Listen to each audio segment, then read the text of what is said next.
กักโตวผู้กระทำผิดและยึดเฮโรอีนน้ำหนัก 2.9 กิโลกรัมที่สนามบินวัดไต่ปลายทางประเทศเบลเยียมข้อสมเสยเจ้าหน้าที่ภาษีคะแนนกวดกาเคลื่อนที่และปราบปรามการค้าขายเถื่อนแผนกสืบสวนสอบสวนและปราบปรามการค้าขายเถื่อนพสป.กรมภาษีได้ประสานสมทบกับเจ้าหน้าที่ภาษีสนามบินสากลวัดไต่และคะแนนการเกี่ยวข้องได้กวดกาดำเนินมาตรการต่อผู้กระทำผิดที่ลักลอบนำสิ่งผิดกฎหมายประเภทเฮโรอีนจำนวน5ห่อน้ำหนัก 2.9 กิโลกรัมซุกเซื้องมานำกระเป๋าเดินทางผู้โดยสารสายการบินไทยเที่ยวบินที G934 ปลายทางประเทศเบลเยียมและกักตัวผู้กระทำผิดจำนวน1 คนมอบให้เจ้าหน้าที่ตำรวจไปดำเนินคดีตามระเบียบกฎหมาย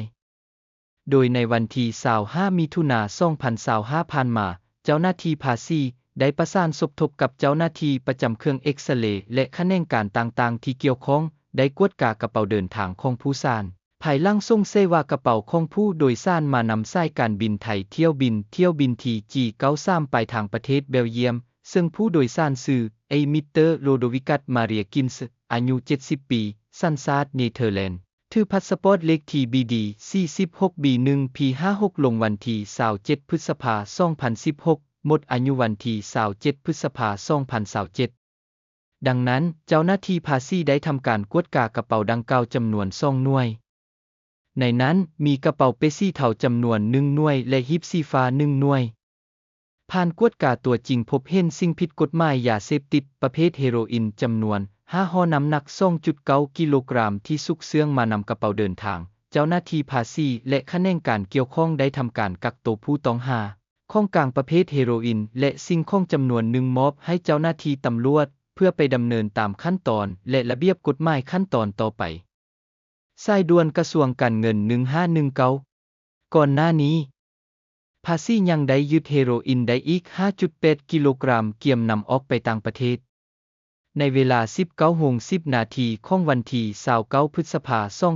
2025เจ้าหน้าที่ภาษีแผนกสืบสวนสอบสวนและปราบปรามการค้าขายเถื่อนและเจ้าหน้าที่ภาษีประจำด่านภาษีสากลสนามบินวัดไต่เจ้าหน้าที่ตำรวจกวดคนเข้าออกเมืองและภาคส่วนเอ็กซเรย์ของสนามบินวัดไต่อาคารสากลได้พร้อมกันการกวดกากระเป๋าเดินทางของผู้โดยสารภายหลังส่งเสว่ามีสารเสพติดผ่านการกวดกาตัวจริงพบเห็นกระเป๋าเดินทางของผู้โดยสารจำนวน2หน่วยสีเทาและสีดำซึ่งเป็นของผู้โดยสารชายคนสัญชาติเนเธอร์แลนด์อายุ70 ปีผ่านการกวดกาตัวจริงพบเห็นเป็นผ้าห่มที่มีไส้เป็นแผ่นเคลือบด้วยเจียเหลืองจากนั้นจึงแกะเบิงจึงพบเห็นสารเสพติดประเภทเฮโรอีนรวมน้ำหนัก 5.8 กิโลกรัมที่ซุกเซื้องใส่ในกระเป๋าเดินทางออกไปต่างประเทศโดยผ่านสายการบินเวียดนามแอร์ไลน์เที่ยวบิน VN920 ดังนั้นจึงได้นำเอาของกลางและผู้ถูกฆ่ามอบให้เจ้าหน้าที่ตำรวจกรม303ไปดำเนินคดีตามขั้นตอนขบวนการยุติธรรม